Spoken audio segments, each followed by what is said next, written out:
Joel Embiid said that Philly is not going home yet as he puts 33 on the Boston Celtics to force Game 6. And now the Celtics have some real legitimate questions that they need to answer because the fourth quarter in this game was absolutely ugly. We're going to talk a little bit about that. Plus, Orlando trying to close out Detroit, but Franz Wagner's calf injury could complicate that in their hope to do there. Plus, rumors that they try to trade for Giannis and could revisit that this summer depending on what happens in the playoffs. And Luka Doncic may not be ready when the Lakers take on the OKC Thunder if they make it past the Houston Rockets. We'll talk about all this plus more right after this. Welcome to the number one place for your daily basketball news and analysis, NBA Central.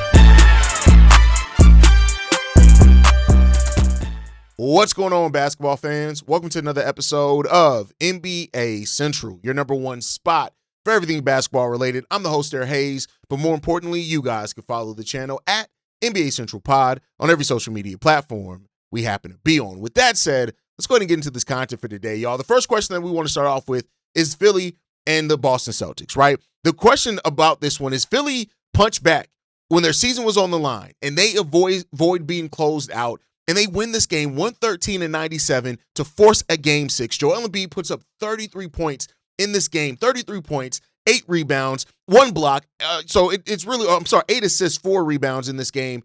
And what Joel Embiid did in this one was a deterrent. We'll talk about the 33 points, but when Joel Embiid was in the game, it was like the Boston Celtics were afraid to attack him. And this is a player that's been hurt the majority of the season, so you would want to attack him to really try to force him to, step out of his comfort zone and show exactly what he can bring. But it almost seemed like Boston Celtics were scared. Now, we've already known that the frontline defense for the Boston Celtics has been shaky, right? Queta has done some things. Nikola Vucevic, who only played 15 minutes in last night's game, isn't great defensively at all. We already know that, right? So, what Joel Embiid did with putting up those 33 points and also being a defensive stabilizer for this Philadelphia 76ers team is just something that you can't overlook, right? And if this ends up being something that continues for this team, we'll talk about the fourth quarter here in a second, Philly can legitimately get back into the series. All it's about now is forcing a Game 7. And at that point, it's a one-game series. And whoever can win that game is that game, right? So you have Joel Embiid finishing with 33 points. You have Tyrese Maxey with 25 points, 10 rebounds. They outscored the Boston Celtics 28-11 in the fourth quarter of this game. And that's just the reality of it, man. And so when you look at how Embiid leaned into the paint late and made Boston have to deal with that physicality, it just seemed like the Boston Celtics weren't ready for it. Now, the Celtics are a team that almost do not attack in the mid-range. Everything's either at the three-point line or the rim primarily for them. And so because of that, if you aren't going to attack the paint, you make yourself such a one-dimensional team, and then you put yourself in a situation where you have to hit. The shot variance in that point becomes so much more important in a series like that if you're not going to attack the rim. Now, this was one game, and maybe that's it. That's the case that it is, but you have to ask the question legitimately. Did Joel Embiid just change the energy of this series, or was it just one game with survival and they're going to go back to being normal? Like, you didn't even get a big game from VJ Edgecombe in this one, who scored 10 points off 8 shots. Of course, you get the 25 points, 10 rebounds, 5 assists, and 2 steals, and a block from Tyrese Maxey. 18 points off the bench for Quentin Grimes, and a solid 16 points from Paul George as well. The question now becomes about, is this fourth quarter collapse by the Boston Celtics something that the 76ers can build off on? Is it something that they learn something from? And how often are you going to get this level of performance from Embiid, right? Embiid, who's been hurt the majority of the season, the last 2 years, really. And, you don't want to put a lot on him with that one, but even if just that defensive presence, if that is legitimate and the defensive presence holds out for the rest of the series, and if you get another big game from Edgecombe and Maxey at the same time, that could be enough to force Game 7. That's what this has to be about. Do everything it takes to force Game 7 and leave it all out there on the court. I say this a lot when teams are kind of in this position, is that they're playing with house money. And that goes a long way for the Philadelphia 76ers. They had a very solid season, 45 wins, with not getting that many games from Joel Embiid. And I tell you, for one, I'm not going to front run with it. I didn't expect the Philadelphia 76ers to be this good, but you had Maxey through the first 2 months of the season playing at a near MVP caliber level. You get 38 games from Embiid this season, and you still win 45 games. And so, now you got to, if you're the 76ers, you got to go into Game 6, leaving it all out there on the court. And there's some things that legitimately that Boston, while they still lead the series, there are real concerns here, right? Not only did they have a chance to close out this series at home and failed, you had 24 and 16 from Jason Tatum, but you collapsed late in that quarter. And then it's not like the Boston Celtics have been the best home team either. under Joe Mazzulla, the Boston Celtics actually have a better road playoff record than they have at home. It's been stronger than their home playoff record. And with Peyton Pritchard already admitting the Boston Celtics has something to figure out with their struggles at home, you just got to look at this and say, like, if the Philadelphia 76ers can win this game at home as the series goes back to Philly for Game 6, what does that then mean for the Boston Celtics, who already aren't the best home playoff team? You now have given up, a win to the 76ers when you should have closed them out. What does that then mean? That is a legitimate question that's here now, and you have to answer that on the basketball court, and it's all going to be told on the basketball court, right? So, whether it's, exposing them down low in the middle, Joel Embiid and his size and the defense that he brought there, which I don't even think this was the best that we've seen Joel Embiid defensively. What does that mean? Or is this a hot game from Joel Embiid? Now, the question comes down, we talked about variance, right? Is that even if you don't get a big game from Joel Embiid, if you don't get those 33 points, is it Edgecombe? Is it Maxey? Is it Quentin Grimes? Is it Paul George? Is it all those guys, whereas Joel Embiid gets to focus on the defense? You need to find that wrinkle. And that's what this series now shifts to and is really about now, because you have to ask you, did Philly really expose something with the Boston Celtics, or was this just one game? Are they still fully in control? So we'll see. But the concerns are real with this Boston Celtics team, and I guess we'll see what happens in Game 6. And if Philly forces a Game 7 and turns this into just a one-game series, anything's possible. So if I'm Philly, avoid a home letdown, much like Boston had. Come out in this next game firing on all cylinders, and let's see where it falls at. With that said, talk about another team that is one win away. That is the Orlando Magic. They are one win away from beating the number 1 seeded Detroit Pistons in the Eastern Conference, right? You have Detroit on the ropes. But now, this injury to Franz Wagner, how does that shift things? That's a legitimate question that you have here. He has a low-grade calf strain, but as we've seen in the NBA, teams do not play with calf injuries anymore. And with Paolo Banchero already saying that he kind of expects Wagner to miss Game 5, what does that mean? Can the Detroit Pistons take advantage of this one? This has been a very disappointing series for me. While I've said multiple times, I did not think that the Detroit Pistons were going to be a team that could win a title this year just because it's their first year being this good. Yes, they won 60 games. They're top 10 defensively, top 10 offensively. But with that said, those young teams usually do not answer the call their first time in a real playoff series. But you also have to ask your question with this. The Orlando Magic, who have not been good for the majority of the season. They did win 45 games, but their offense has been stagnant for a large part of the season. Which one evens out? Do the Pistons get more like what they were in the regular season throughout the rest of the series? Or does the Orlando Magic, especially minus Franz Wagner, go back to the team that we saw them be at points during the season where they were hugely disappointing, right? You're going to need to have Anthony Black, Tristan da Silva, Jamal Cain. You're going to need those guys to really step up, right? But with Wagner's absence, you look at it, the scoring, the spacing, the wing versatility, all that takes a big hit, right? If Franz does miss Game 5, does Detroit have a real chance to extend this series? And then could they legitimately get back into the series? That's the question that you have to ask here. They're going to be in Detroit, which is really good. That goes down tonight. And so the Detroit Pistons need to show up. It goes down. Is that Wednesday when they play? They need to show up and show out in this game to really have a chance to win it and move on, right? So I'm not going to count out the Detroit Pistons. I'm just not, right? So, the Detroit Pistons, they take on the Magic. It is tonight in Detroit, right?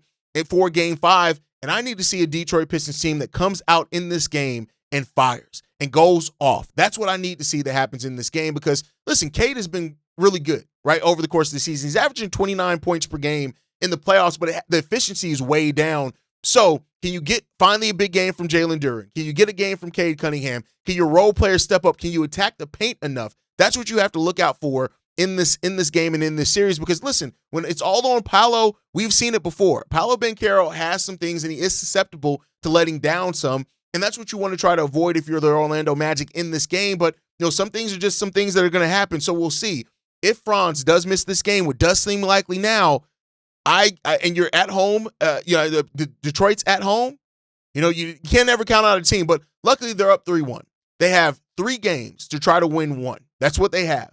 And if they were to lose this series, that would be such a capper for this Orlando Magic, and Jamal Mosley, who may be fired anyway, may be out the door if that happens. Well, will be out the door if that happens. That's for damn sure. You give up a 3-1 lead and come back and lose the series, oh yeah, it's going to be ugly. It's going to be real ugly for you. So we'll see what happens in regards to this, but let me know what you guys think down below. With Franz being out in this game, do you think that the Detroit Pistons can win this, force a Game 6, and then who knows what's going to happen at that point in time? Let me know what you guys think on that one down below. But we also have heard rumors now that the Orlando Magic reportedly explored a Giannis Antetokounmpo trade before the trade deadline. Now, they did make a big move for Desmond Bane where they gave up a lot of their draft picks, so they don't have a lot of that. The question becomes about this, and to watch this with the Orlando Magic. We already know Jamal Mosley's probably on his way out there as the head coach. The question becomes about, do they try to accelerate their timeline on top of firing a coach, or do they make a change at head coach and, make the coach the scapegoat and try to figure everything out? Will Orlando chase another star this summer? Now, whether it's Giannis or another star, whatever it is, will they do that, right? The question is how do you correct some of the things that have gone wrong? The Magic for the last 2 years, whether it was KCP, then trying to add Desmond Bane, they've made moves to bring the shooting that they've lacked. And, Desmond Bane started off the season shooting like shit, but he got himself back up to his averages. Those are really good things to see. They've had a good playoff run. And so do you look at now, no matter what this happens with the Orlando Magic, are they going to be a team that's out there star hunting this summer? I think you have a really good chance of prospect for that. Whether it's you including Suggs, some of the draft picks that you have available to move out of the ones that you do have available, whatever ends up being there, we'll see what happens with the Orlando Magic. But the fact that they try to make a big swing for Giannis Antetokounmpo kind of tells me, too, that they're just looking for star power, not necessarily a player that fixes some of their limitations, because Giannis does nothing for their lack of three-point shooting. He does nothing for their reliance on the mid-range shot. He does nothing for those type of things. For him, he does bring star power, and make no mistake about it, Giannis is still a star in this league. I just have my doubts on how much that changes. Does that, would Giannis, Franz, and Paolo just be too much of the same thing with the same limitations? That's the question that I have there. But hey, I want to hear from you guys on this one. Hearing that the Orlando Magic try to make a real push for Giannis Antetokounmpo, do you think they revisit that this offseason depending on how the season ends, or do you think they pivot and try to make a move for a different player? Let me know what you guys think on that part down below. With that said, last topic of the day before we get up out of here. Luka Doncic is recovering slow, right? Even if the Lakers advance now, we got word that he may not return for the second round at all. And this goes so far to say that he's unlikely to be available for a second round series against the OKC Thunder. He's been out since April 2nd. It's now April 29th. He's been out the majority of this month, hasn't played in this series. And what Shams has explained with this is that this is a slow path for recovery for Luka Doncic. Now, the Lakers, have done better than I expected them to without Luka, without Austin Reeves, who Austin Reeves may make his return tonight for the Los Angeles Lakers, which is going to be big. But with that said, I didn't give the Lakers much of this chance to do what they've done. They were on the precipice of sweeping the Houston Rockets before the Rockets really dug in, right? They also been without Kevin Durant, so there's that part of it as well. So the question now becomes about, can the Lakers survive long enough to get Luka back? And does Luka come back at all? You're going to need him. I don't see the Lakers doing what they did against the Rockets against the OKC Thunder. I just don't see that happening. No knock to them at all. The Thunder are just a buzzsaw that you just can't avoid. But do you have a chance to make it past the OKC Thunder without Luka Doncic? I personally don't think so. That's just my personal opinion. But can they hold off this series long enough to give him a chance to come back? That's the question when it comes down to it. This matchup gets tough without Luka Doncic. It's tough even with Luka Doncic. But look what happens.